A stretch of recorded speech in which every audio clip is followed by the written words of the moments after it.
Under the scorching sun in Eldas, Wajir County, we find Salat Aden loading a cart with watermelon from his 3-acre farm. This is his second harvest. He tells us that his first harvest, he managed to fill 2 trucks. It is his first time to do crop farming. Aden was a pastoralist who boasted of at least 280 goats and 10 camels. But when drought struck last year, he lost all of them, leaving him with only 10 goats. Aden was put under cash transfer program by Save the Children, a non-government organization working in the Asal counties.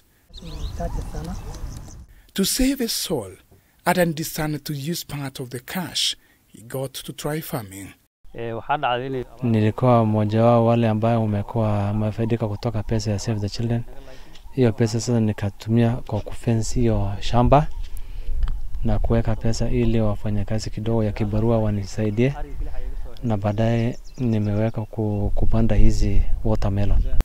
He tells us it was another blow for him after his first watermelon crop was swept away by floods occasioned by El Nino that hit the country in the last season.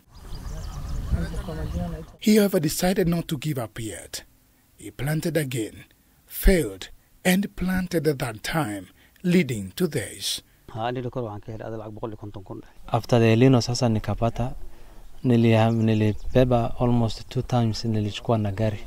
Mara ya kwanza nilipata 70,000 Kenya shillings, alafu mara ya the second phase nilipata another 70,000 Kenya shillings. Na pesa ambayo nilipata kutoka Save the Children ni 13,000 shillings and some hundreds for 7 months. Aden says he has found a new way of making a living and that he is not going back to pastoralism. Bei ni kulingana na kiasi ya watermelon. Kuna moja ambayo ni 500, kuna moja wa 300, kuna 250, kuna 200 na hata kuna ya 50. Hii watermelon yote napelekanga kwa neighboring villages hapo karibu, kama vile Katote location ambayo ni hapo karibu si mbali, Hasayero, El Nur, na hata napelekanga kwa subcounties zingine kama Tarbacha, kama Wajir East na Sungusha hapo. Households that were supported, we have seen some of them venturing into business, some others starting farming after the rains, some of them buying some goats to start again, to restart another source of livelihood. His only worry is lack of training in farming and hopes to get training one day. Not too far from Aden's village, we find Ajaba Hussein Ali, a widowed mother of 10 children, in her garden. Ajaba was hard hit by floods, which displaced her and swept away her only 2 goats, leaving her hopeless. She has also turned to farming as a sustainable way to meet her daily needs. Alijaribu kupanda mahindi na hiyo watermelon. Na alisema watermelon amevuna, mahindi pia amevuna. Ikabaki hiyo kidogo sasa. She was among the people receiving cash transfer, just like Aden. After paying school fees from the monthly cash she used to get, she decided to try farming. Anasema anataka kuendelea hata ingawa mahindi inategemea mvua. Lakini watermelon alisema ataendelea hata hii kisha ingine ataendelea kupanda na kuweka maji. She shows us some of the watermelons from her farm, which she sells for at least 300 shillings each, depending on the size. Anasema hiyo watermelon anatumia maji ambayo anachota kutoka kisima na 20 liters asubuhi na jioni. The size of her farm is small, but she says so far she's able to take care of a few family needs. She happily shows us some of the items she got from Save the Children after a flood swept away all her belongings. The aftermath of floods as a result of El Nino is still evident in all corners of Wajir County. At Eldas Primary School, the floods sank all the toilets, save for 2, which are used by more than 900 pupils. You know, because of the rain, we had shrubs and trees that have grown very far, you know. So they are helping themselves outside, and that one can bring, you know, diseases if rain, you know, still comes, because we are almost at getting the next season. If the next season comes without toilets, then there is a risk of cholera outbreak. Tumepata mvua, bia ilikuwa na madhara yake. Tumepata shida hapa sublocation yangu ambayo inaitwa Wajir katika Eldas sub county headquarter. Watu ambaye wamekuwa displaced wakati ya mvua kubwa ilikuwa 175 household imekuwa displaced. Mchoo imeanguka, ingine imezama. 70% of the toilets imeanguka na zingine imezama. The class is ongoing on the other side of the school. Atop the class is this unwelcome guest. The monitor lizard has found its way here to feed on eggs in this nest. This bird watches helplessly from a distance. We understand that pupils here are in danger of snakes and other clawing animals falling massive cracks in their classes, occasioned by El Nino floods. These classes can no longer be used given the danger they pose to learners. Eldas Secondary School is yet to rise to its feet. This generator once supplied power to the school remains broken after it was submerged in flood waters. It was very risky. Coming here was very risky. Last year when we were doing end term closing exam, we decided to hire people from outside so that they can print for us the exams, because there was no power. At the same time, the generator was affected by the rain. The generator cost around 1.5 million. We got through CDF. Up to now, it is not working, and servicing and maintenance require a lot of money. The flood also destroyed school fence, like Eldas Secondary School. It destroyed so many things, like storage equipments, like for generators. Those ones are also destroyed. Fortunately, when all this happened, the children were not in school because it was over the holidays. But when the schools were opened, then it was not easy for smooth learning to resume immediately. Eldas town is staring at a possible cholera outbreak due to lack of proper sanitation. Abdullah Yusuf Ali shows us his broken toilets. A father of 12 children says he lost his livestock to drought, and when floods came, they destroyed his toilets, leaving his family in a dilemma. Baada hiyo mvua ameleta hasara na ameleta faida. Ameleta hasara, kuna machoo ambayo hizi town, si yangu peke yangu, ile machoo ya town zote, yani kitu kama 1, 2, 3 hivi ndio mibaki, yote imeenda na hasara. Sasa watu wanaongojea usiku jua ianguke. Kusema kweli, sisemi uongo. Usiku watu wanaenda huko kichaka, laga huko. Wengine hata wamevaa bambas. His daughter Saida Ali says that women and girls are having a hard time for lack of sanitation. Wanaume anajisaidia hata hapo nje. Sasa sisi lazima tuongoje usiku tuende. Kila mtu wanaendanga kichakani kujisaidia. Sasa baada ya mvua kuacha kunyesha, watoto walianza kupata ugonjwa ya kuumwa na tumbo, kutapika, kuhara. Kuna watu hata wamelalishwa hospitali, kuna watu hata wamebata kipindipindi, kuhara na kutapika, wamelalishwa hospitali sababu ya hii jo. Alhamdulillah, lakini hakuna mtu umekufa. From Eldas town, we move to Wajir North. As you move along, you discover that there is a lot of pasture.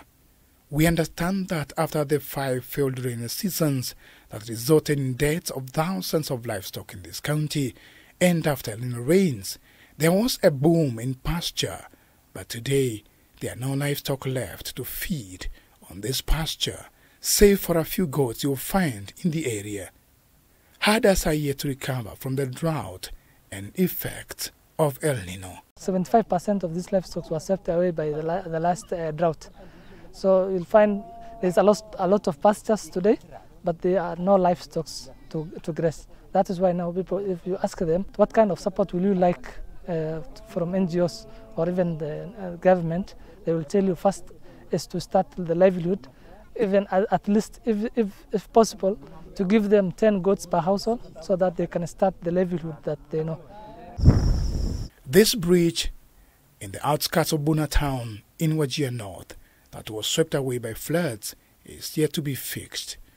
There are fears that should rains start when it is still in this state, Buna town will be cut off from the rest of Wajir County.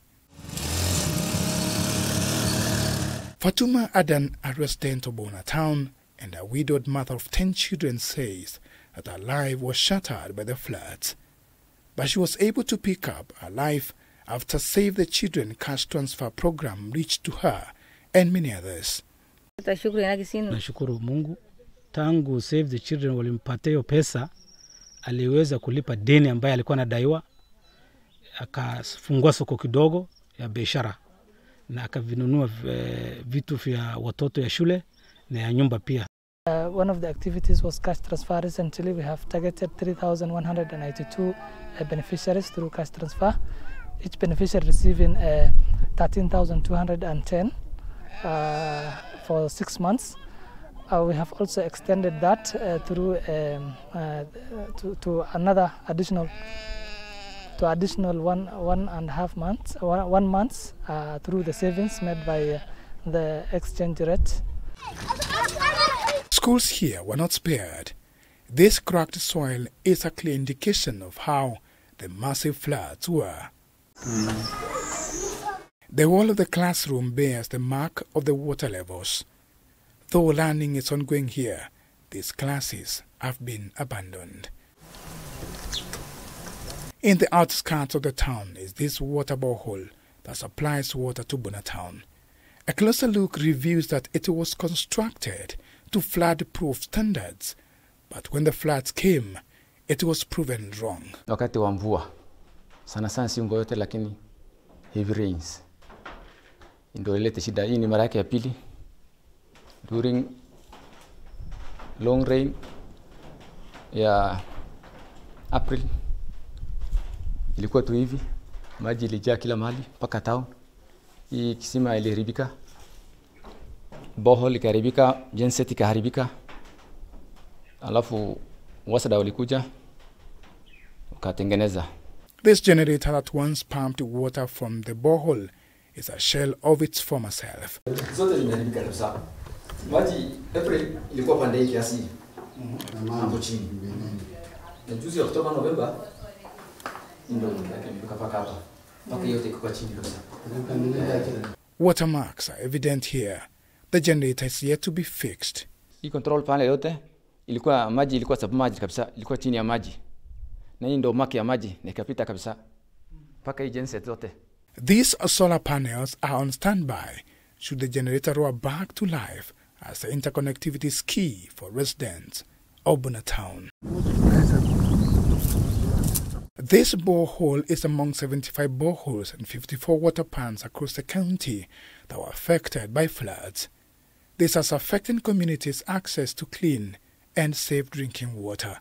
Hii hasara ni kubwa sana kwa sababu almost hii borehole na ile nyingine wasada walitumia karibu above 6 million walitumia kiasi hiyo. Na sasa hii imerudi tu vile vile, ni kama hata hakuna kazi imefanywa. Na hii kazi ishafanyika na kile kitu. Moving deeper into the north, we come to El Boruatho village. Here, the heat from the scorching sun makes life almost unbearable, especially for non-locals. This water pan that the whole village depends on was not spared by the flood. However, there is still water which residents say could run out any time, given the harsh weather condition. Hakuna nyumbani yetu hii. Hakuna mali. hakuna maji ya maana, salanga anafunjuka maji, halafu taabu yote iko anja, hakuna dawa, hakuna barabara, kila kitu taabu yetu zaidi. This place was completely cut off from the rest of Wajir County, making it hard for the flood victims to get help. Barabara mbaya kabisa, kutoka mvua naharibika bado fanya kitu. Wajir County is yet to recover from the effects of drought and floods. Locals are worried that the onset of long rains expected from March could make things worse for them, especially on sanitation and infrastructure. Their hope is that the national and county government, together with other stakeholders, to address the current issues they are facing before the rains start. Dan Kaburu, K24, in Wajir County.